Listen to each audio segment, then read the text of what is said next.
Donc, bienvenue, merci à celles et ceux-là qui nous rejoignent pour cette rencontre, cette table ronde sur l'énergie. Merci de vous garder, s'il vous plaît, vos micros en mute pour le moment. Donc, l'idée, c'était de croiser les visions sur la question énergétique entre le Canada et les États-Unis et l'Europe, étant donné que la production d'énergie, sa consommation, tout ça, c'est revenu vraiment au premier plan en 2022, un petit peu partout. Et on a trouvé intéressant de se pencher sur toutes les implications géostratégiques, économiques sur cette question.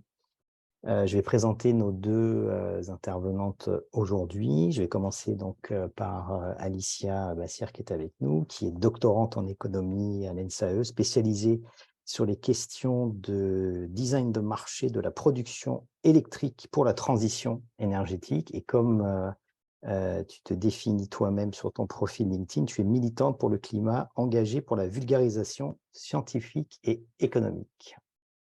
Si tu veux nous en dire plus peut-être sur ton parcours, ce qu'on a trouvé intéressant ensemble quand on s'en est parlé, c'est justement que tu reviens en fait d'un séjour à Montréal où tu as pu voir un petit peu toutes ces questions-là, comment elles sont vues dans le prisme canadien et québécois. Oui, effectivement, dans le cadre de ma thèse, j'ai fait 5 mois donc, de visite à HEC Montréal. Donc, Frédéric ne le savait pas au moment de Non, m'inviter et ça a tombé d'autant mieux. Et bon, alors, quand je vais faire ma présentation, je vais essayer quand même de rester sur du factuel, mais c'est vrai qu'il y a aussi eu un vécu de ma part de passer quelques mois au Canada et notamment dans un contexte un peu de crise énergétique en Europe qui donnait un très fort contraste entre les factures d'électricité de mes amis qui pouvaient m'appeler ou des journalistes qui pouvaient poser des questions et au Canada, le fait qu'il y avait absolument aucun problème, que ce soit sur le prix de l'essence ou sur le prix de l'électricité. Donc ça a donné un petit peu des pistes de réflexion pour ce que je vais vous présenter par la suite, je pense. bon, c'est parfait. Je vais en profiter pour présenter notre deuxième intervenante et réexpliquer qu'elle est elle est en ce moment en réunion avec des responsables justement du secteur énergétique fédéral canadien à Ottawa. Elle nous a livré son intervention en vidéo. Donc c'est Aldienne Donnelly, qui est une spécialiste des marchés du carbone et qui est une des conceptrices des politiques publiques pour la province de la Nouvelle-Écosse, Nova Scotia en anglais, pour la régulation justement des gaz à effet de serre. Elle nous en parlera un petit peu plus dans son intervention vidéo. Mais ce que je propose de faire maintenant, c'est peut-être de commencer donc, par ton intervention, Alicia, que tu nous présentes un petit peu ta vision des choses. Et donc, on va commencer par cette présentation. Ensuite, on écoutera celle de Aldienne Donnelly. Et ensuite, ce sera le temps des questions-réponses. Voilà, à toi.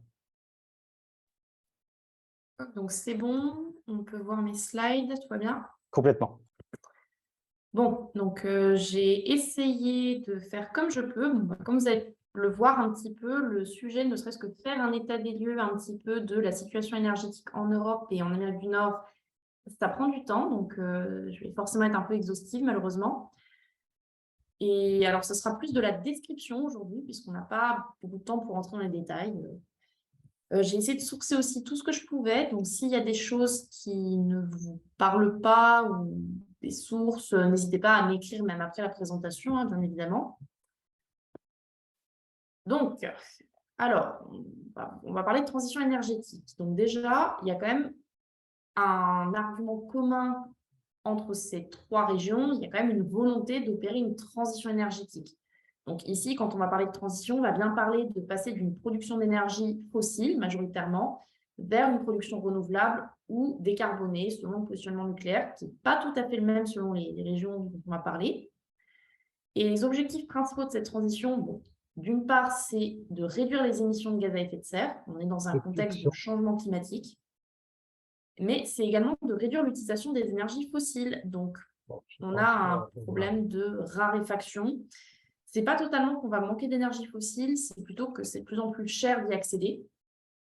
Et donc là, je vais vous présenter aujourd'hui un état des lieux un peu de ces régions et de leur situation énergétique et carbone. On va parler production d'énergie et d'électricité, mais également des usages de l'énergie pour ces régions et également du contexte politique qui est assez différent entre ces 3 zones. Donc, on m'a déjà présenté, donc je suis doctorante en 3e année au Centre de recherche en économie et statistique, donc à l'Institut Polytechnique de Paris, et accessoirement, je suis membre de plusieurs associations qui s'affichent maintenant. Donc ça, pareil, si vous avez des questions, vous n'hésitez pas à la fin, on aura le temps. Et moi, je suis principalement spécialisée sur les marchés de l'électricité et les dynamiques d'investissement pour la transition énergétique. Donc, ce que je vais vous présenter, c'est aussi un travail qui est un peu plus issu d'une formation annexe qui a pu avoir lieu à travers des stages. Donc, je ne suis pas du tout une professionnelle sur ces sujets-là et je vous invite à me corriger si vous voyez des bourdes. Je vais faire comme je peux. Donc, on va commencer par parler un peu de production d'énergie et d'électricité. Déjà, on a un contexte qui est un peu différent puisque d'un côté, on a le Canada et les États-Unis qui sont quand même des leaders mondiaux en termes de production de pétrole et de gaz. C'est notamment 2 pays qui ont des importantes réserves sur leur territoire, chose qui n'est pas vraiment le cas en Union européenne. Je vais vous montrer quelques chiffres après. On a une spécificité canadienne supplémentaire. Le Canada dispose de grandes réserves hydrauliques et a également de l'uranium sur son territoire. Ça, c'est ce qui le distingue un petit peu des États-Unis. À côté de ça, on a une Union européenne qui est plutôt productrice historique de charbon et qui a une proximité avec des producteurs fossiles importants, notamment la Russie. Donc, l'Union européenne est plutôt importatrice de pétrole plutôt que productrice. Ça donne des mix électriques qui sont assez différents finalement.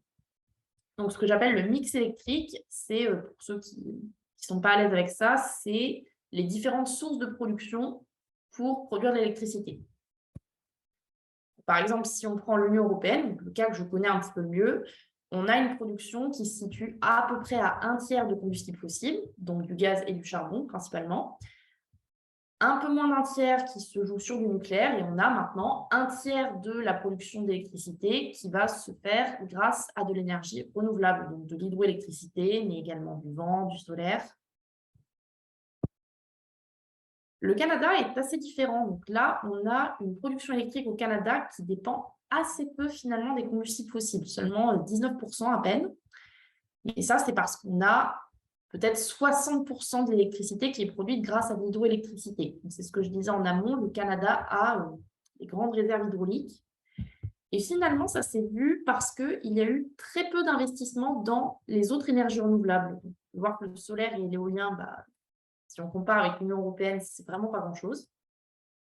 Et finalement, on a le cas des États-Unis où là, il n'y a pas photo.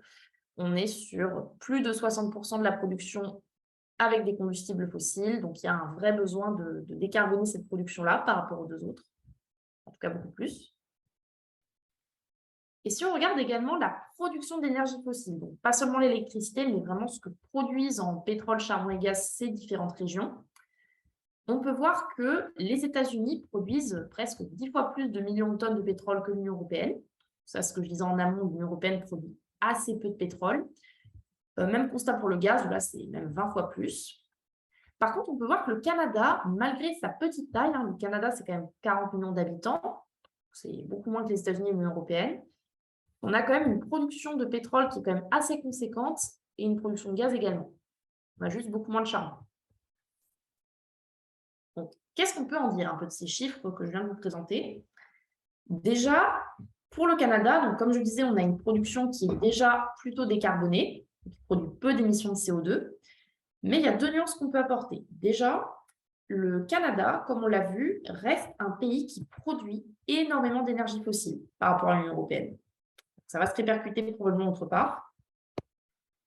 Et à côté de ça, faut rappeler que l'électricité, pour les 3 zones, c'est à peu près stable entre les 3, c'est seulement 20% de l'énergie totale consommée.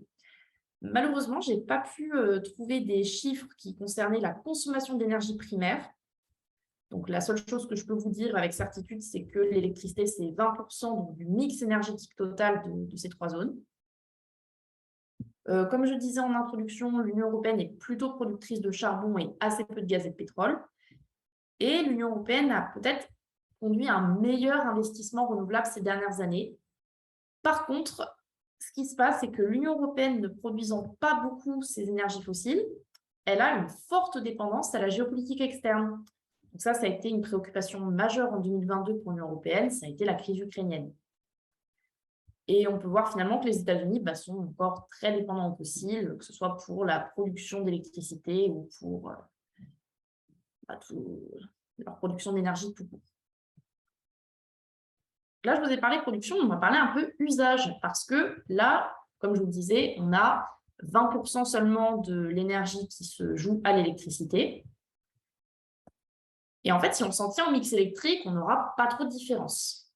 Par contre, on a des situations environnementales qui sont très, très différentes. Donc là, il y a 2 coquilles. Le Canada, notamment, malgré donc, ce mix électrique qui est quand même vraiment décarboné, si on regarde par habitant, c'est le 7e pays le plus émetteur de gaz à effet de serre, avec 15 tonnes. C'est énorme. Les États-Unis ne sont pas très, très loin derrière. Et par contre, si on va voir en Union européenne, en moyenne, on est plutôt sur 6 tonnes, donc moins de la moitié de ce que représentent le Canada et les États-Unis par habitant. On va me dire, oui, mais c'est une moyenne, il y a beaucoup de disparités. Alors effectivement, on a le Luxembourg qui a une empreinte par habitant qui est très comparable au Canada et aux États-Unis. Par contre, si on regarde les autres pays très développés, donc l'Allemagne, la France, l'Italie, on redescend quand même très très vite sous la barre des 8 tonnes. Donc on est quand même à un bilan carbone par européen qui est plutôt 2 fois moindre que celui des États-Unis et du Canada. On va se demander pourquoi ces différences-là en fait. Et c'est là qu'on va un peu revenir à tout ce qui est usage de l'énergie, puisque c'est un peu l'explication de ce constat. Hop, je mets mal de... Hop. Les questions, ça va. Donc, malheureusement, ce qui explique ces différences, ça va être un petit peu difficile de vous donner une vision exhaustive et il y a énormément de facteurs. Je pense qu'il faudrait dédier une thèse entière à cette question. Donc, je vais quand même vous donner quelques éléments de réflexion et quelques chiffres sur pourquoi on a ça, puisque ça vient clairement de l'usage des énergies. Le premier, ça va être les transports. Si on regarde par exemple la distance parcourue en voiture par habitant chaque année, on a quand même plus de 8 000 km par Canadien pour les Canadiens, 14 000 km pour les Américains, alors pour les pays de l'Union européenne, c'est plutôt stable, c'est autour de 6 000 km. Donc déjà, si vous comparez un habitant des États-Unis et un Européen, l'Américain va parcourir en voiture 2 fois plus de kilomètres par an. Donc ça, au-delà de l'électricité, si on va sur la consommation de pétrole pur, un Américain, a priori, à voiture égale, va consommer 2 fois plus. Et ce n'est pas fini, puisqu'à côté de ça, donc chez les Nord-Américains, on a une consommation de carburant au kilomètre. Donc là, ce n'est pas pressé, mais c'est au kilomètre qui est plus importante. Parce que les Nord-Américains ont des voitures plus lourdes et qui consomment plus que leurs homologues européens. Donc ça veut dire que ces 14 000 km, non seulement vont polluer 2 fois plus, mais en réalité, ce sera même encore plus puisque vous avez des voitures plus polluantes qui vont faire ces 14 000 km. Finalement, on a des situations géographiques très différentes qui justifient qu'il y a des recours aussi à l'aviation qui sont beaucoup plus fréquents. Je n'ai pas pu trouver de chiffres là-dessus, mais je pense que c'est assez facile à démontrer ou à vérifier en pratique. Pour un Canadien, parcourir la distance Montréal-Vancouver, ça peut s'expliquer, que ce soit pour des raisons d'études, pour aller voir sa famille, pour les raisons de travail. En revanche, un Européen ne fera pas Paris-Moscou, donc c'est quand même une distance équivalente à Montréal-Vancouver. Paris-Moscou, ça ne va pas être fait souvent, et encore moins en ce moment d'ailleurs. Même constat aux États-Unis où il y a plus de gens qui vont faire New York-Los Angeles que de personnes qui vont faire Paris-Moscou. Donc, au vu de la surface du territoire du Canada et des États-Unis, il y a déjà plus recours à l'avion. Il y a aussi moins recours au train, puisque en fait, il y a des réseaux ferrés, mais ils sont moins développés parce que ça prend plus de temps. Je n'ai pas eu le temps de mettre de chiffres, mais si on regarde aussi tout ce qui est transport en commun, les Européens sont aussi plutôt en avance. Les Canadiens font un peu mieux que les Américains pour des villes similaires, si vous allez à Montréal ou Ottawa. Et en fait, les Américains, à part quelques villes historiques de la côte Est, donc New York notamment, Chicago, Boston, il n'y a pas tellement un recours au transport en commun systématique comme on peut avoir dans les grandes villes européennes. Et deuxième élément peut-être un peu moins fréquent, on va avoir les logements. Donc, si on regarde du côté des logements, on peut voir qu'on a une taille moyenne de logements qui est très différente selon ces 3 zones. Et la taille du logement va influencer les besoins en chauffage. Et on est sur des pays développés, donc on n'est pas sur on est sur des foyers qui sont quand même relativement comparables. Donc au Canada et aux États-Unis, on est proche des 200 mètres carrés pour un logement, alors qu'en Union européenne, on est plutôt sur du 100 mètres carrés. Je crois qu'un des plus élevés, ça doit être le Luxembourg et la Belgique, on est sur du 120 mètres carrés. Donc on est quand même très loin des 200 mètres carrés de moyenne que vous pouvez avoir aux États-Unis. Et si on regarde d'ailleurs les sources de chauffage, en Union européenne, on a 39% des habitations qui sont alimentées au gaz naturel. Par contre, au Canada et aux États-Unis, on est plutôt sur du 50%. Donc, vous avez des logements qui sont plus grands et qui consomment encore plus de gaz. Et après, vous avez plein de facteurs que je n'ai pas pu vérifier et que je n'ai pas de chiffres là-dessus, mais c'est assez instinctif. Il suffit d'avoir passé un peu de temps en Union européenne et au Canada ou aux États-Unis pour voir qu'il y a des sacrées différences de température des logements. Donc ça, les Européens ont tendance à être un petit peu plus sobres d'un point de vue température de leur logement. Il y a un recours à l'air conditionné qui est beaucoup plus important en Amérique, notamment parce que les logements sont plus récents. Oui. Après, sur la partie efficacité énergétique, rénovation, je n'ai pas forcément d'indication là-dessus. Je pense que ça doit être très dépendant des États, donc c'est difficile d'en parler plus en détail.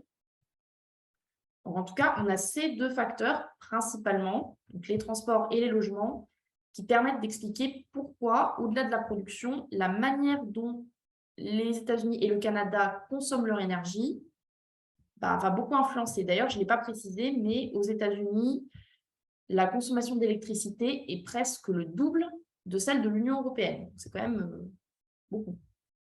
Canada un peu moins, mais le Canada, ils sont que 40 millions, donc c'est difficile de donner il faudrait la consommation par habitant et je n'ai pas eu le temps du tout de la calculer. Et à côté de ça, pour un peu avancer, on a aussi des contextes politiques qui sont très différents entre ces trois zones. Déjà, en Union européenne, on a quand même une volonté politique d'intégration qui s'est faite notamment via un marché commun. Dans les années 90, on a voulu mettre un grand marché pour faire comme une fédération de pays. Et on a notamment mis en place un marché commun pour l'électricité, mais également pour les émissions de CO2. Donc, ça a été le cas avec le marché des quotas qui a été mis en place.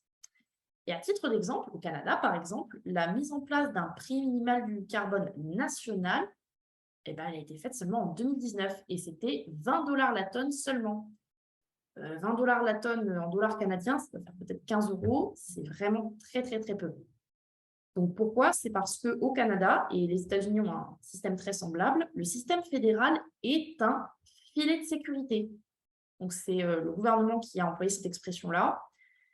C'est vraiment que le gouvernement canadien n'est pas censé se substituer aux provinces. Donc c'est vraiment les provinces qui ont la main sur est-ce qu'elles mettent une taxe carbone, est-ce qu'elles mettent un marché.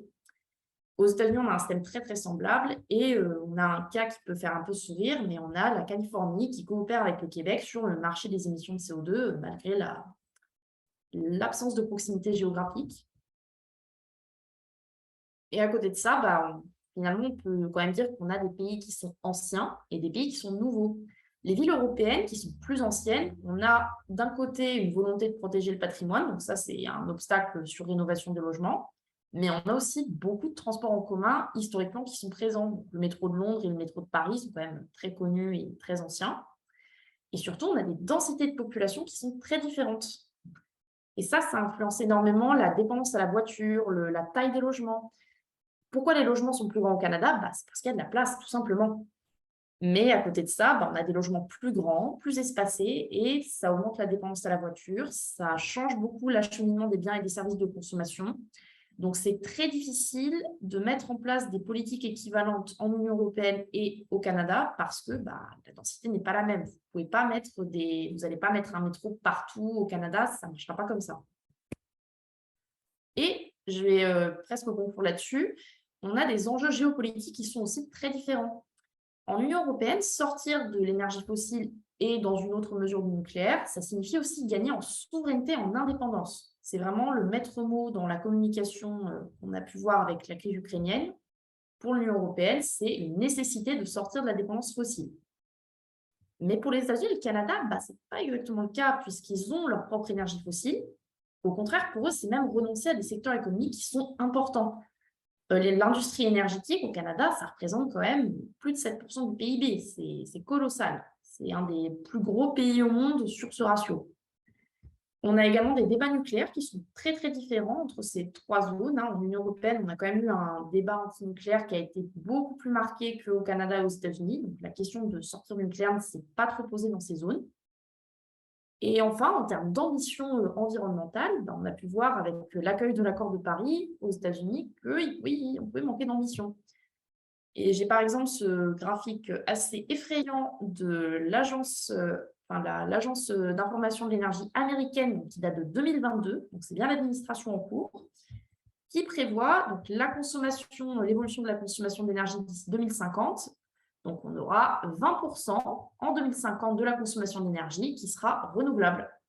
Et tout le reste, c'est assez stable puisqu'on va absorber la hausse d'énergie avec de la démographie. Donc, on est très, très, très loin d'un mix décarboné et d'une transition énergétique. À côté de ça, pour vous donner un comparatif, ici, on vise peut-être 20% d'énergie renouvelable. En Europe, on est déjà, en 2022, à 30%. Par contre, le Canada, contrairement aux États-Unis, a une politique déjà plus ambitieuse. Donc, eux visent plutôt peut-être 2/3 de son mix énergétique qui se fera avec des énergies renouvelables ou à peu émettrice de CO2, donc notamment le nucléaire. Donc au Canada, déjà, on a quand même une ambition qui a l'air un peu meilleure que celle des États-Unis, et en Europe, alors là, on est au-dessus. Donc qu'est-ce qu'on peut en conclure un peu de tout ce que je vous ai raconté? Déjà, que l'Union européenne semble quand même plus ambitieuse que ses concurrents, mais qu'elle est aussi plus fragile, puisqu'elle dépend encore aujourd'hui très fortement de la situation en Russie, de la situation de l'OPEP. Et au-delà de la production, c'est un peu un des messages que j'aurais voulu faire passer, il faut questionner les usages de l'énergie. Puisque si vous vous concentrez uniquement sur, par exemple, électrifier les usages, déjà, au-delà du mix électrique, vous n'allez pas forcément faire une bonne transition énergétique puisqu'il faut voir les usages. Donc, ça inclut un petit peu des notions de sobriété, par exemple, qui commencent à faire leur chemin en Europe, mais qui sont encore très absentes du débat aux États-Unis et au Canada, à ma connaissance. Peut-être que je me trompe, mais j'espère me tromper. On a aussi un paradoxe européen puisqu'on a finalement plus d'intégration des politiques environnementales que des États fédéraux comme le Canada et les États-Unis. Et c'est peut-être une des raisons qui peut expliquer le retard des États-Unis, c'est que finalement, la Californie n'a pas les mêmes objectifs ni la même façon de procéder que le Texas, par exemple. Et on va essayer de conclure sur une note un peu plus optimiste. Il y a quand même un potentiel énorme des États-Unis et du Canada pour une production renouvelable, notamment parce qu'ils ont quand même de la place. Donc, on peut essayer d'être optimiste. Il y a des choses qui peuvent être faites quand même dans ces pays-là. C'est peut-être plus une question de volonté politique. Donc, voilà. Donc, merci de votre attention et je vous laisse mon site web ici à disposition. Donc, je ne sais pas si Frédéric, on prend des questions sur ça ou est-ce qu'on Si, pose on va prendre des d'abord questions parce que, en fait, je vois qu'il est déjà la demi, qu'on s'est donné 1 heure. Ce que je propose, c'est que le message vidéo qui est complémentaire de Aldienne, on le mette à disposition plus tard, mais ça serait bien de garder une séance dynamique. Là, je vois déjà des questions et des commentaires intéressants. Marc nous mentionne que Tesla est une compagnie américaine, tout à fait. Et au-dessus, on a, je crois que c'est Mathias Dassonville qui dit très justement qu'il n'y a pas de mot pour sobriété aux États-Unis, c'est vrai. Et on peut peut-être commencer par ça, parce que donc, tu reviens du Canada, on en a parlé quand on a préparé cette table ronde, et tu disais être étonné effectivement du fait que ça ne rentre même pas en ligne de compte ici, le discours sur la sobriété qui a commencé. Je mets un petit bémol, il a commencé, mezza voce, c'est-à-dire que Hydro-Québec, ici au Québec, a commencé à envoyer des messages pour dire « soyons sobres, soyons efficaces », etc. Mais ce n'est pas culturel comme ça peut l'être en France. Oscar qui demande, peut-être que j'ai mal compris, les USA sont plus énergivores et dépendent plus. Pourquoi le Canada émet ou consomme plus que les USA? C'est une bonne question. C'est une bonne question. Oui. Alors peut-être que c'est la première que tu peux prendre dans l'ordre inverse, là, puisqu'on en a plusieurs qui qui arrive. Alors, donc, pourquoi? Ça, c'est une très, très, très bonne question. Bah oui, c'est une très bonne question. Pourquoi? Alors, peut-être, je pense que ce qui va manquer, c'est la quantité de, par exemple, d'électricité consommée. Oui, Parce que là, on a beaucoup parlé en proportion, on n'a pas forcément parlé en valeur. Il faudrait, par exemple, que j'ai pas eu le temps de calculer la consommation d'électricité par Canadien. Euh, alors, une des raisons peut-être qui me vient en tête maintenant, c'est la météo. Parce qu'accessoirement, au Canada, il y a des besoins de chauffage qui ne sont pas les mêmes que dans pas mal d'États aux États-Unis. Je c'est pense vrai. que c'est un des éléments d'explication. L'efficacité des logements, notamment, ça, ben, parler de mon propre vécu au Canada, c'est que j'ai été, par exemple, effarée de voir des logements avec des pas de porte qui donnaient sur la cour, où je pouvais limite passer ma main. Donc, je pense qu'il y a un effet un peu gaspillage, ça, c'est possible. Peut-être à quelqu'un pose la question de l'industrie, c'est possible aussi. Oui, effectivement, Marc a raison. Alors, je vois Catherine qui dit, est-ce qu'il y a une marge de manœuvre? Les distances dont on va raccourcir les maisons ne seront pas plus petites tant que les ne sont pas plus chères, quelque chose. Et c'est le point, en fait, qui est en sourdine dans tout ça, c'est le prix de l'électricité. Moi, quand je suis Oui. arrivé au Canada en 2009, j'arrivais de New York où j'avais vécu une grande partie de ma vie. La première chose qu'on vous dit ici, c'est formidable, on a l'électricité la moins chère du monde. Donc, quand on entend ça, il n'y a pas de sticker shock, quoi. Il n'y a pas du tout d'effet prix. Ce qui n'est pas le cas aux États-Unis où c'est plus cher, hein, au passage, et c'est évidemment pas le cas en Europe. Donc là, il y a effectivement des points intéressants. Alors, Jean-Pierre qui nous dit, le Canada est un producteur d'aluminium, de biomasse, c'est vrai. Engie a des projets éoliens au Texas, effectivement. EDF renouvelable aussi, un petit peu En partout, Californie notamment. et y compris au Québec. Alors, Bernard qui parle de hydrogène vert, c'est effectivement tout un débat qui commence. Je voyais, je crois que c'est Oscar qui mentionnait le travail de Pierre-Olivier Pinault, donc de HEC Montréal, qui est excellent. C'est le meilleur analyste énergie, je pense, au Canada. Et effectivement, Oscar a raison, l'industrie canadienne est moins efficace, c'est-à-dire qu'elle est forcément énergivore. C'est un problème qui n'est pas pris en compte, effectivement. Donc, Jean-Pierre, vous dites, vous aimeriez savoir... Ah, attendez, votre question arrive. Et Marc, qui nous dit, l'industrie des sables bitumineux a une empreinte carbonée énorme. Et oui, et c'est l'essentiel, la production de pétrole et le gaz de schiste aussi. Il faut savoir Est-ce que je que... pourrais juste réagir aussi, parce que j'avais une question un petit peu plus haute qui peut être évacuée assez rapidement. Oui, C'était, il me semble, de Mathias Dassonville. Alors, la volonté de l'Europe de sortir du nucléaire. Ah, alors ça, attention, j'ai du mal à m'exprimer. Je ne dis pas que la volonté de l'Europe est de sortir du nucléaire. Au contraire, on a même plutôt un shift ces dernières années. oui. C'était pas pour dire on va enlever le nucléaire ou pas, c'est qu'en Europe, notamment dans les années 2010, après Fukushima, il y a eu quand même des forts débats sur arrêter le nucléaire. Il y a eu des débats quand même assez virulents sur la taxonomie. Il y a eu beaucoup la volonté de l'Allemagne de sortir du nucléaire. Il y a plusieurs pays qui ont quand même exprimé ça. La France, à l'époque, l'avait fait. Mais ça, c'était plutôt pour dire que c'est des débats qui existent aussi en Europe, donc qui expliquent peut-être aussi pourquoi on a plus accéléré sur le renouvelable. Alors que de mon ressenti, mais peut-être que je me trompe, je ne suis absolument pas une spécialiste Amérique du Nord, mais c'est un débat qui était déjà moins présent. C'était plutôt l'aspect de débat qui est présent ou pas, plus que faut-il sortir du nucléaire ou pas, que le En propos. fait, il a eu lieu ce débat, mais il n'a pas eu lieu au même moment.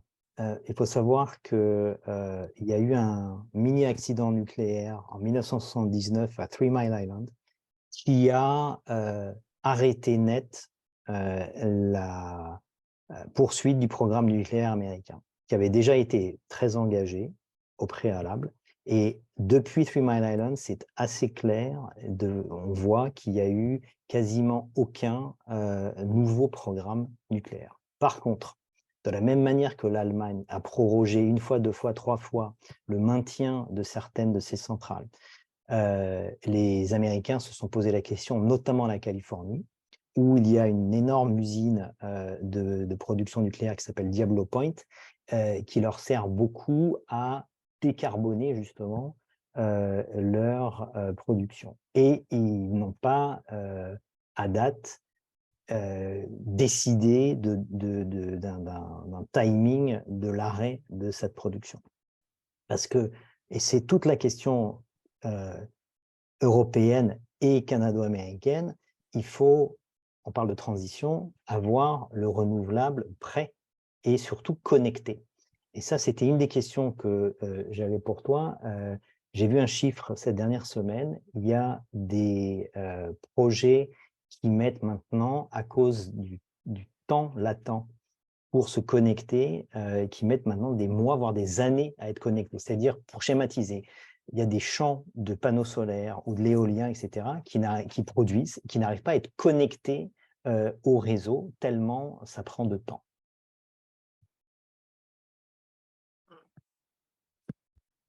Alors, Marc qui nous dit le programme est bridé par les contraintes économiques. Oui, c'est pas faux, effectivement. Laetitia qui nous parle de l'heure d'été. Ouais, c'est un débat sempiternel, effectivement. Et ça continue à être envoyé au calende. Donc, Jean-Pierre nous dit l'Université du Québec a fait une étude sur le procédé, sur le balayage des rues. Responsable de la bonne organisation. C'est une bonne question. Quand vous dites le balayage des rues, vous parlez du ramassage de la neige, hein, je crois. Jean-Pierre, effectivement, ça revient tout le temps. Hein. Tous les ans, on essaye de calculer l'empreinte carbone du ramassage de la neige. Il y avait la question de Catherine Riemann aussi qui est complètement centrale. Et j'aimerais avoir une réponse, mais je ne l'ai pas, sur quelle est la marge de manœuvre, vu que les distances géographiques ne vont pas raccourcir, les maisons ne seront pas plus petites. Oui. Et notamment sur le signal prix de l'électricité, c'est une excellente question. Hein. C'est même le nerf de la guerre en Amérique du Nord, je pense. Ce serait potentiellement changer les usages. Donc, si les maisons ne sont pas plus petites, est-ce qu'il ne faudrait pas les rénover ou forcer sur l'efficacité? Je ne connais absolument pas à quel point il y a des rénovations, quelle est l'efficacité énergétique des logements aux États-Unis ou au Canada, mais il y a peut-être une marge de manœuvre à jouer là-dessus. Alors oui et non. Oui et non, Voilà. je me permets d'intervenir. Esther Duflo, donc, qui a gagné le prix Nobel d'économie l'année dernière, je crois, a fait sa leçon au Collège de France, là, il y a un mois, sur ce sujet de l'efficacité énergétique des logements. Et elle a sorti des chiffres très éclairants sur la perte d'effet d'aubaine, finalement, quand on rénove les logements. Et ça a été fait au Michigan. En fait, on se rend compte que les gens, quand les logements sont rénovés, eh ben, ils se sentent bien chez eux et donc ils montent la température. Ça semble contre-intuitif, mais quand il n'y a pas de signal prix, ça ne marche pas. Sullivan qui nous demande de revenir sur le tableau production-consommation, la part d'exportation énergétique USA-Canada. Le temps que ça revienne, je mentionne qu'il y a un énorme projet qui est en cours en ce moment de connexion entre la production décarbonée hydroélectrique québécoise et l'État de New York. On parle d'un projet autour de 7 à 8 milliards de dollars pour faire passer un câble à très haute tension sous le lac Champlain. Je ne sais pas si vous voyez ce que c'est, de faire passer un câble à très haute tension sous un lac. Et c'est en fait pour décarboner la ville de New York. Voilà, le tableau dont on parlait. Je n'arrive pas à voir la question, j'ai plus le chat. Donc, la question, c'est quelle est la part d'exportation d'énergie USA-Canada? Pas forcément l'un vers l'autre, je pense. Hein. La question de Sullivan, ça doit être en général, quoi. Alors ça, je n'ai pas les chiffres non plus. En fait, c'est un petit peu le problème de cette présentation, c'est que c'est très difficile d'être exhaustif en 15 minutes. J'imagine que celle du Canada doit être quand même assez élevée, hein, puisque le Canada produit beaucoup plus que l'Union européenne pour seulement 40 millions d'habitants. Et on exporte essentiellement vers les États-Unis, qui est notre premier client, pour essentiellement les sables bitumineux. Hein. C'est-à-dire que le pétrole qui est issu des sables bitumineux, il a en gros un seul client, qui est les États-Unis. Julien qui nous dit les grandes disparités complètement, avec la Colombie-Britannique en avance, c'est effectivement le cas. Et ce qui est intéressant, c'est de voir que l'infrastructure, oui, a tout à fait du mal à suivre. Et en fait, on a donc Colombie-Britannique qui est plutôt en voie de décarbonation, Québec est décarboné à 99%. Et au milieu, on a l'Ontario, donc qui est la principale Mhm. province du Canada, qui a un mix entre un peu d'hydro, du nucléaire. Ils ont 2 à 4 réacteurs, et ils doivent avoir encore des énergies fossiles, eux. Laetitia qui nous dit: «Beaucoup de lobbying pour l'heure d'été», oui, effectivement. Mhm. Il y a aussi sur la question de la disparité entre les provinces, c'est quelque chose que je voulais un peu souligner en Oui, conclusion.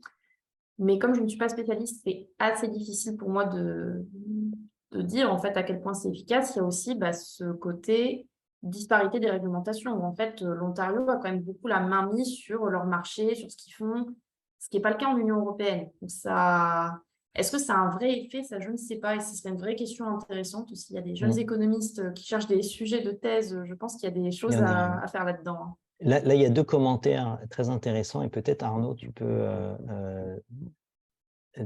mettre ton micro en on et nous parler de ton ressenti. Là, c'est très intéressant, effectivement, la disparité des perceptions entre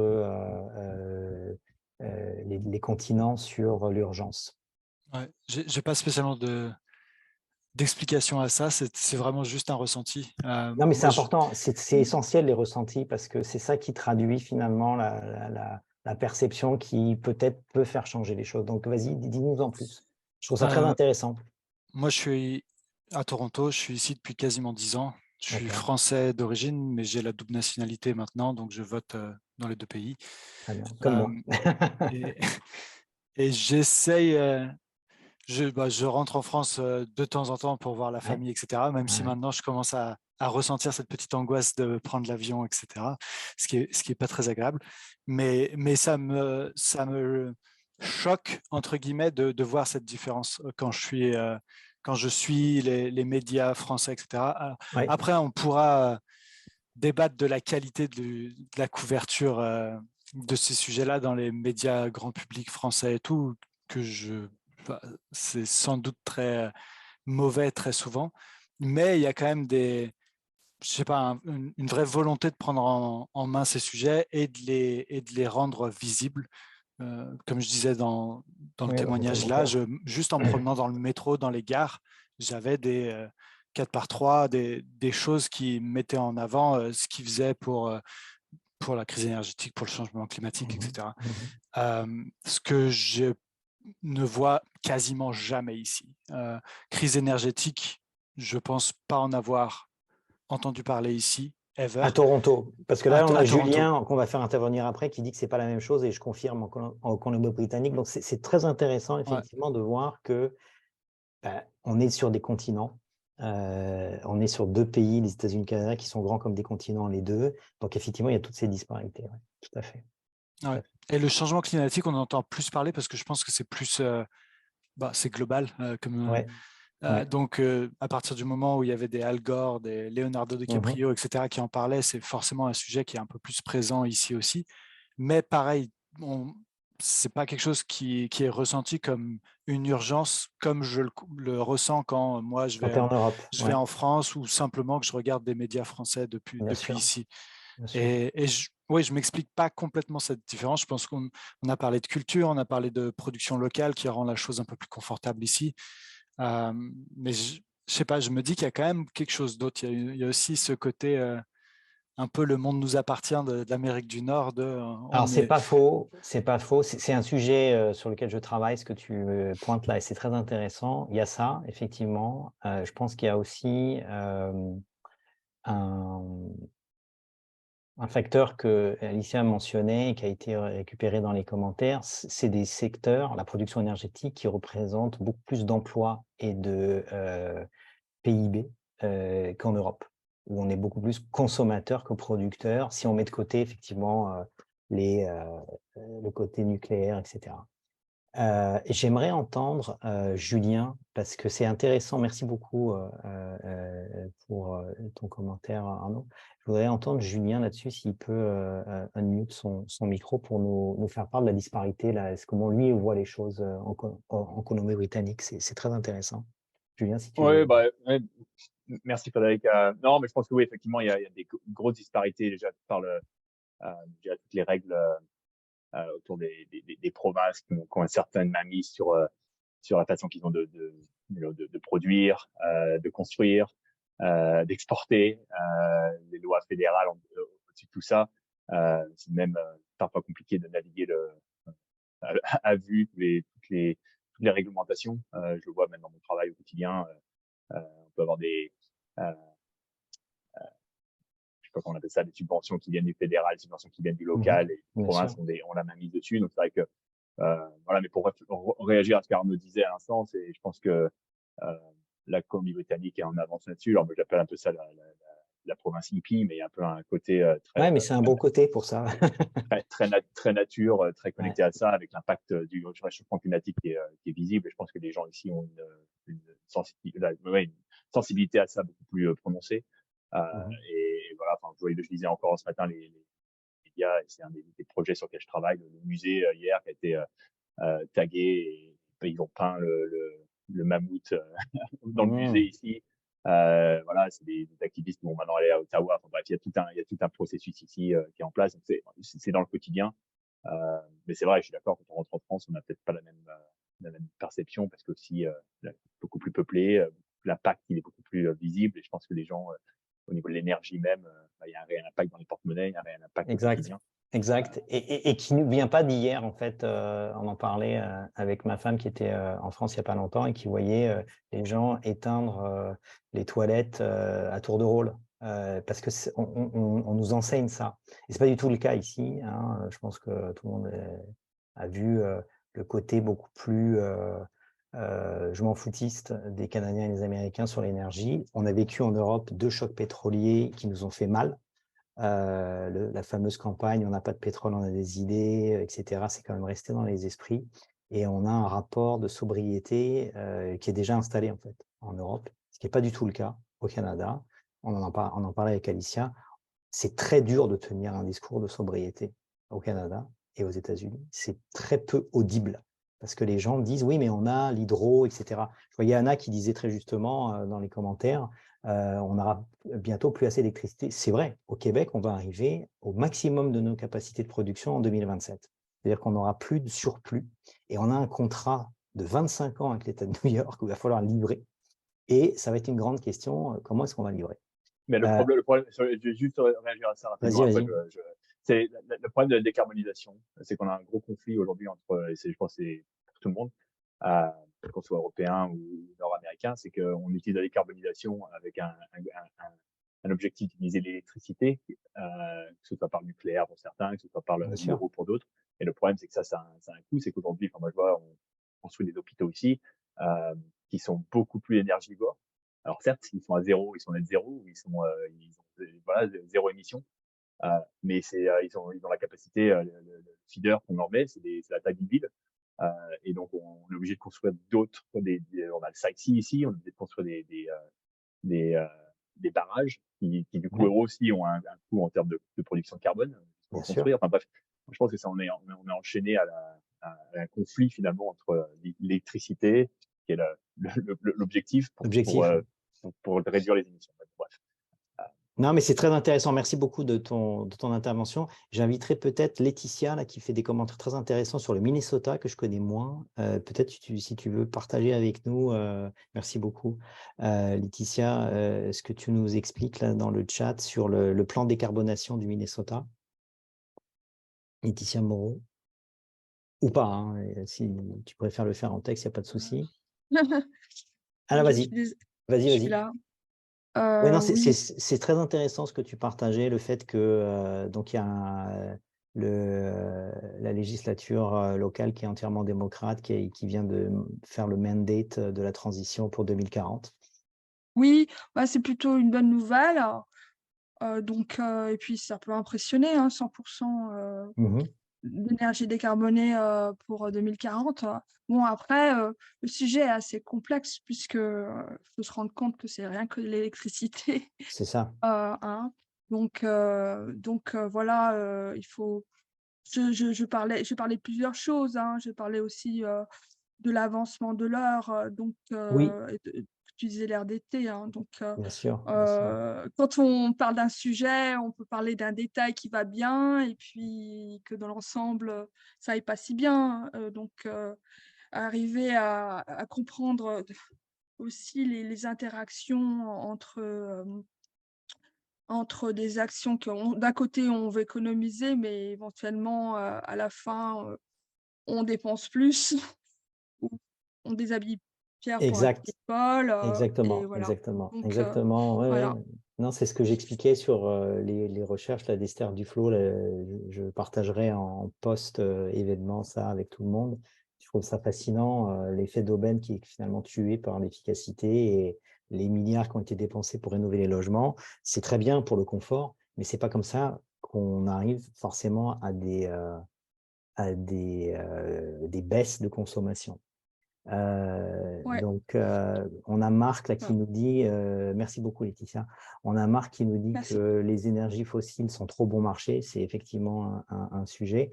Je ne sais pas si tu as pu comparer, Alicia, dans tes travaux, justement, le coût relatif, si tu as des ordres de grandeur. Et peut-être qu'après, Marc pourrait nous parler de son ressenti. Donc, je comprends qu'il est en Alberta. Effectivement, c'est 3 à 6 fois moins cher. Ouais.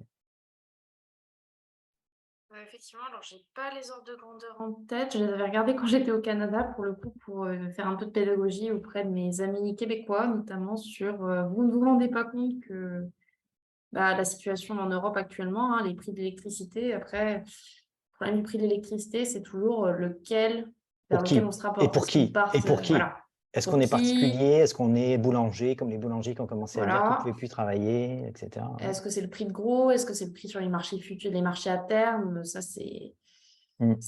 Mais oui, ça, je pense que n'importe qui ici qui a été à la fois en Union européenne et au Canada, notamment, parce que je pense qu'il y en a pas mal qui sont au Canada, là.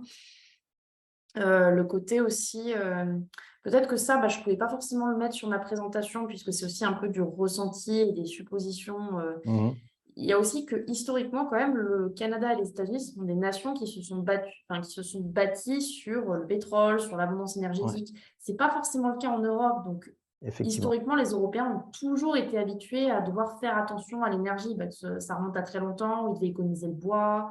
Il y a quand Ouais, même une culture de l'économie d'énergie qui est un peu plus présente chez les Européens. Donc, ça, effectivement. Effectivement. c'est du ressenti, malheureusement. On n'a pas de chiffres là-dessus. Ce serait très difficile. Marc, si tu veux partager avec nous ton ressenti local de l'Alberta, c'est intéressant. Oui, avec plaisir. En fait, moi, j'ai accès à beaucoup de données parce que je suis consultant en énergie, Ah bah heu, voilà, donc en Alberta. Donc, ok. en fait, les chiffres que vous avez présentés, moi, je les ai vus passer déjà et une de mes activités, c'est de faire des modèles techniques, donc d'économie d'énergie et des modèles économiques. Et bon, la technique et la technologie, c'est la même, hein. Entre l'Europe, les États-Unis et le Canada, j'ai une pompe à chaleur, c'est une pompe à chaleur. Les pompes à chaleur ont des rendements qui sont largement heu, supérieurs en fait, je veux dire au chauffage classique des chaudières à gaz qu'on retrouve au Canada ou aux États-Unis. Et bon, pour donner un ordre de grandeur, on économise à peu près le rendement d'une pompe à chaleur, c'est de l'ordre de 300%, c'est entre 200 et 300%.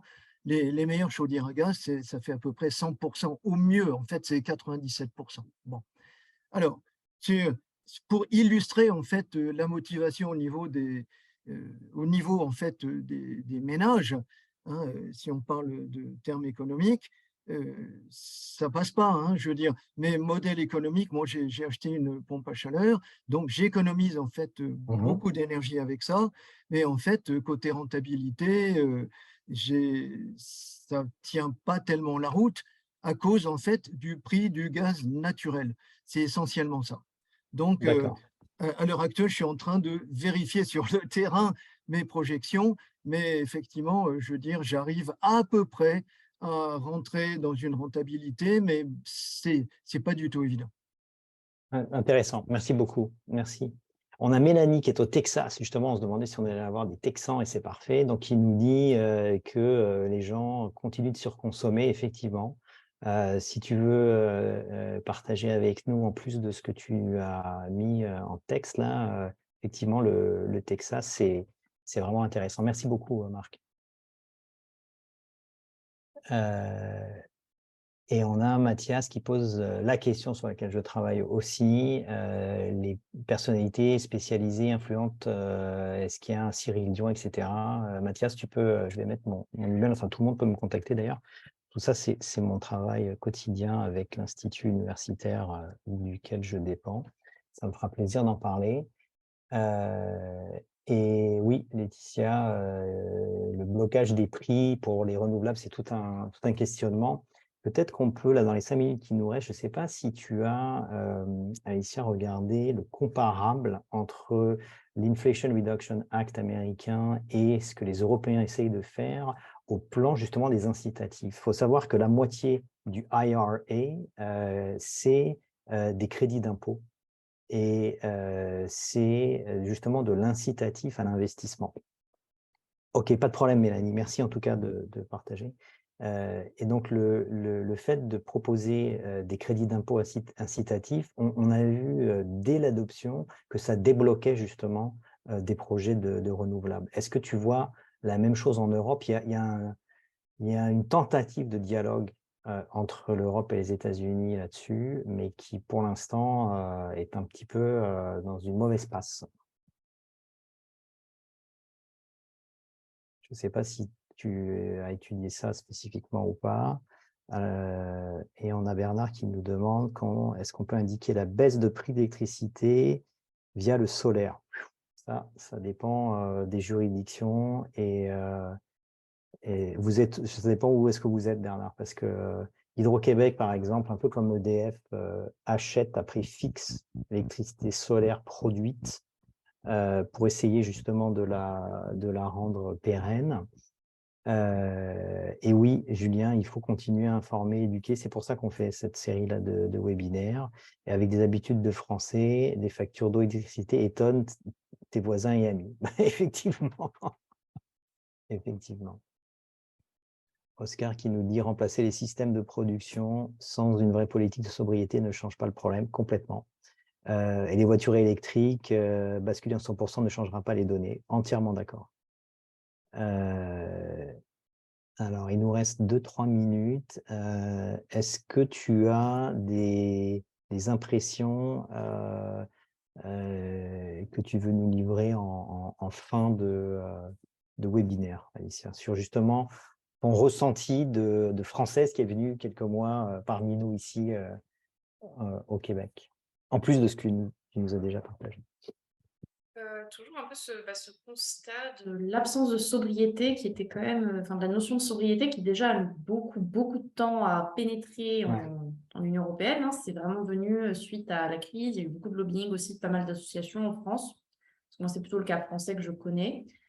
Mais effectivement, l'absence de culture de la sauvegarde d'énergie de manière générale, pour avoir discuté avec beaucoup d'amis français au Québec, c'est quelque chose sur lequel ils se disputent constamment, que ce soit avec des colocataires ou avec des amis québécois, éteindre la lumière, par exemple. C'est classique. C'est un geste qui est symbolique, parce que fondamentalement, la lumière, surtout si on a des ampoules LED, ça ne consomme pas énormément, c'est pas sur ça qu'on va changer les choses. Non, pourtant, mais c'est un signal. C'est un signal. Oui, il y a beaucoup éteindre la lumière avec la fameuse expression « c'est pas Versailles ici ». C'est une expression, je pense, qui ne pourrait pas marcher au Québec. Ah, non, ils ne comprennent pas. Voilà. Ils comprennent pas. Culturellement, ils ne comprennent pas. Non. Et non, c'est intéressant. On va conclure là-dessus. Et je voulais vraiment remercier toutes et tous là, qui nous avaient rejoints pour ce bel échange. J'ai préféré le faire comme ça en mode interactif. C'était un peu improvisé, mais je trouvais que c'était plus sympathique que de vous jouer une vidéo que je partagerai de toute façon. Et oui, Mathias, tu as raison, il y a du boulot. Et Bernard qui nous dit en conclusion, l'Europe pourra exporter des technologies de production renouvelable.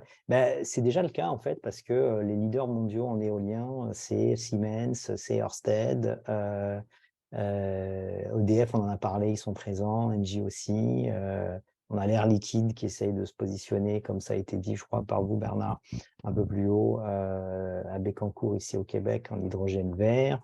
Je ne pense pas qu'on soit en reste côté européen d'être en mode export sur nos capacités en renouvelables. Et Laetitia qui nous dit compteur électrique et eau intelligent aux USA, oui, et à Paris, compteur de gaz intelligent. Ça, c'est un énorme problème, ces histoires de compteurs. Pour la petite histoire, c'est relié, hein. Moi, je travaille beaucoup sur la question de l'eau également. Et ici, au Québec, quand je suis arrivé en 2009, il y avait, à Montréal notamment, tout un débat sur est-ce qu'il faut ou non mettre des compteurs d'eau, justement pour responsabiliser les citoyens par rapport à leur consommation d'eau, qui, au passage, demande de l'énergie, puisqu'il faut bien la traiter, cette eau. Et ben pour faire court, et toutes les raisons du monde ont été trouvées pour qu'il n'y ait pas de compteur d'eau. Donc, résultat, on ne sait toujours pas vraiment ce qu'on consomme. Ah, et Laetitia qui nous dit qu'on lui change son compteur d'eau dans le Minnesota. Donc, au moins, le Minnesota, ils avancent. On va en conclure là. Vraiment, je voulais vous remercier pour votre participation. Comme on le pressentait, c'est un sujet riche d'avis à partager, d'infos, etc. Je pense même qu'on a matière à le refaire vu l'engouement. Hein, on va en parler avec nos collègues de LV Amérique du Nord. Et je voulais vous remercier. Je vais arrêter l'enregistrement là. S'il y en a qui veulent rester et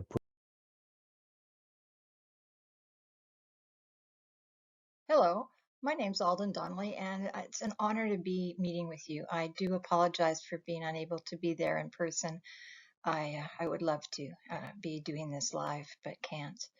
My intention here is to maybe throw out some new ideas about how we might look at structuring carbon markets differently, with the goal of finding a way to make faster and better progress towards reducing atmospheric concentrations of heat trapping gases.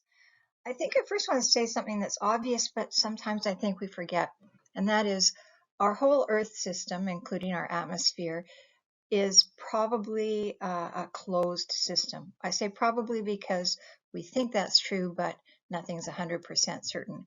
But what does that mean? It means simply that if we want to reduce atmospheric concentrations of heat-trapping gases, we have to retain more of the carbon and nitrogen that forms those heat-trapping gases in terrestrial storage. So the only way for it not to be up is for it to be down.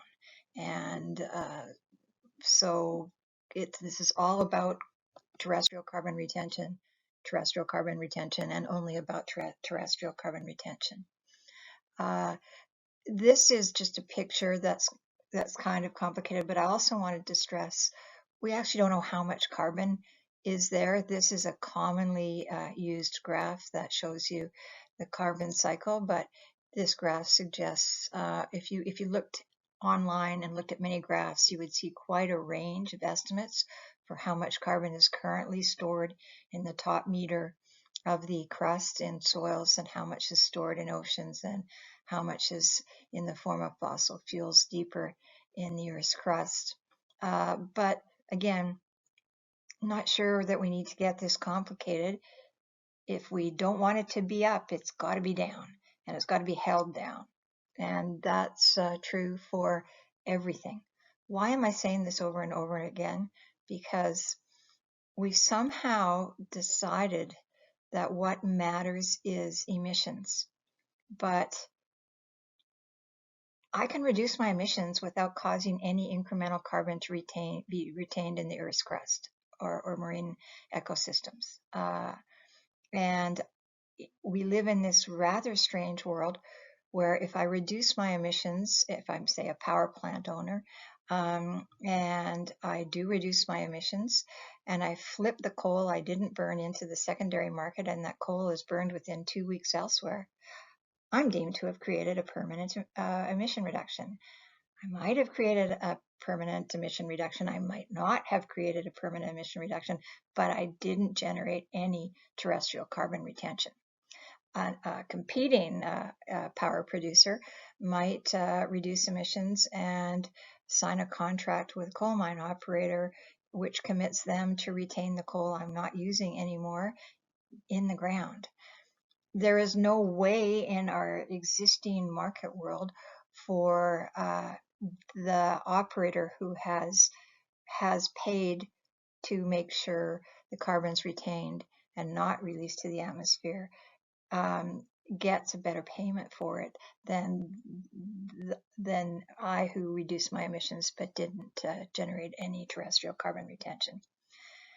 Let's move away from this focus on emissions and say we've got to be tracing and documenting and achieving carbon retention, because that's the only way to reduce atmospheric concentrations. Why do we need to start looking at this hard and differently? Because, as this graph suggests, we haven't made much progress after 30 years of talking. So let's figure out what to do differently to change this trend. I actually only show this graph up to 2018 because we did see our emissions go down during COVID, but they're returning back up onto the same trajectory. And I wanted you to see that, we're not seeing much change no matter what sector or source of emissions we're looking at. So I think this is a useful graph in terms of the breakdown you see there. I already touched on this. We seem to be obsessed with how can we prove retention if I'm using photosynthesis to grab CO2 out of the atmosphere and store incremental carbon in the soils. I think that's a legitimate obsession, but why aren't we saying, where did that coal go if that a power plant operator isn't using it anymore? So we have to kind of get back to the big picture and treat all strategies for reducing atmospheric concentrations of greenhouse gases the same way. And in reality, everything in every way that every number you can look at tells you two things. Every year we're extracting and releasing more carbon and nitrogen into the atmosphere than the year before, except for that little dip during COVID. And more importantly, if we account for companies' Scope 1 and Scope 3 emissions, I'm not including Scope 2 because somebody's Scope 3 is always somebody else's Scope 2. Fewer than 250 companies account, and their customers account for over 80% of what we call anthropogenic greenhouse gas emissions. So if total average annual releases to the atmosphere at this time are around 57 gigatons a year, about 47 gigatons of that discharge is deemed to be man-made, and 32 to 34 of the 47 track back to only to less than 250 corporations, actually around 224. So one of the other things I want to ask is, why are we all of a sudden now engaged in this huge process to get tens of thousands of companies to report 100-page ESG reports to, as far as I can tell, confuse the situation? Even if we back off the top 250 and look at just the top 50 corporate greenhouse gas emitters when we're accounting for their emissions and the emissions that are discharged when their customers use their products, that top 50 account for 55 to 60% of the total. So maybe we should just focus on them just for a while. Who are they? Well, here they are. There's CDP. This is from the CDP report. You can download it. It's online. It gives you freely the list of the top 50. You can see the list of the full top 224 if you subscribe. I leave that to you to decide whether or not to do. These emissions estimates are based on the company's report to CDP. CDP was originally called the Carbon Disclosure Project and has been operating continuously since the early 2000s, almost 20 years. So this is a pretty credible public source. I also like using this source because when I find a discrepancy between the emissions estimates in the CDP reports and the estimates at companies' own websites, the CDP estimates are typically lower if there's a discrepancy. So you're being conservative if you're using these numbers. What I've done differently for you here, and I think this is important, I hope you see it as important as well, is I took the CDP top 50 and I broke it into two groups.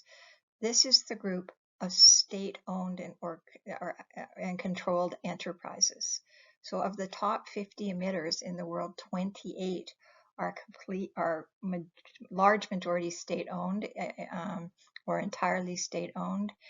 And if they were to write off the unproved reserves that show on their balance sheets at this time, and just exploit their proved reserves and stop spending any more money developing fossil fuel reserves, they would discharge 110 to 140 gigatons to the atmosphere. So that's taking a big write-off. There's still another 110 to 140 gigatons there. What does that mean? Well, World Resources Institute and others say that relative to 2020 levels, if we want to hold global warming at 1.5 to 2 degrees by 2100, the total capacity of the atmosphere to absorb incremental greenhouse gases is 770 gigatons. So 110 to 140 is a portion, but not all of that total capacity that's left. And that's assuming a write-off of unproved reserves for these 28 government-controlled companies. What's the bad news is if you read the annual reports for those who publicly report, over 50% of the capital expenditure budgets for 2016 through 2022 reported by these companies was dedicated to more fossil fuel exploration, reserve exploration and development. Sorry, I'm stumbling here. So we're not really doing much different going forward, at least if you look at the capital expenditure budgets. The other 22 of the top 50 are publicly traded or privately held. And here, if they were again to write off their unproved and only exploit their proved reserves, there's 700 to 800 gigatons carbon equivalent to be released to the atmosphere by or before 2050. So when we add the 28 government-owned to these 22 publicly traded or privately held companies together, we're well over the 770 gigaton limit that World Resources Institute and others say that our atmosphere has the capacity to hold without exposing us to much more danger. So the numbers don't add. There's this group of companies that's also over the last years been aggregated spending or allocating more than 50% of their capital expenditures to more fossil fuel exploration and development. And there's a bit of a hook in here, and that is, while this is the subset of the top 50 that are publicly traded, eight or so of these companies are still essentially government controlled. And what's the problem with that? The problem with that is if you look at recent and other history, if all we do is convince the public shareholder to divest of shares in these companies that are publicly traded, guess what's going to happen? The governments that own the other 28 companies and control 8 of these are just going to pick up the market share of the companies the companies that we kill. So we've got to change the concept of core business that's embraced by these companies. They have to operate differently. But I'm not convinced that divestiture is the answer, because I think it just we've got to get real here. Of the top 50 companies, 36 are government controlled. How do we get the private sector to move if the government is actually not doing what we say? So I think there are ways to do this. I have already overused my time allocation, and I've included some slides, including this one, where I dive into details of what I think might be elements of new policies that could really move us to a new era of real action. I'm hoping that this presentation spawns everybody to send me a whole bunch of questions through Federico, and also hoping we get to meet in person sometime soon. I added this last slide just because of a question that came in to me yesterday, and someone asked me what I felt about the new focus on hydrogen. And my answer is, I'm not 100% sure what to think, but let's get in the habit of looking at facts and asking ourselves where they take us. When I check out the science, I see that experts perceive that it takes 39 kilowatt hours of electricity to produce that 1 kilogram of hydrogen. It takes, and it could take 48 kilowatt hours to produce 1 kilogram of hydrogen. Toyota reports that their new hydrogen powered vehicle will consume 1 kilogram per 100 kilometers of road use. And Tesla reports that a Tesla consumes 14.9 kilowatt hours per 100 kilometers of road use. So I'm a little bit stuck here. What's the rationale in choosing for the 39 to 48 kilowatt hour electricity equivalent fuel or energy supply option over the 15.5 kilowatt hour option? Any kilowatt hour that I consume is a kilowatt hour that you can't consume. And I'm not sure I see the argument for hydrogen. I'm saying it that way because there might be arguments for hydrogen in specific applications that are important to consider. And I acknowledge that I'm not dealing with those possibilities right now, but for straightforward passenger vehicle use, I'm not seeing the numbers. And I hope that when it comes to most questions, we can all look at the numbers and say, what are they telling us? I hope to be in touch with you in the future. Bye.